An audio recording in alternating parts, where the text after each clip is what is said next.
బ్రతికి నన్నాళ్ళు నీ భజన దప్పనుగాని మరణ కాలమునందు మరుతునేమో లయమదూత లగ్రహంగున వచ్చి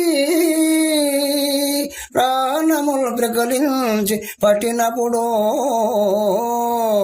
కపవాత పైత్యములు కప్పక భ్రమచేదం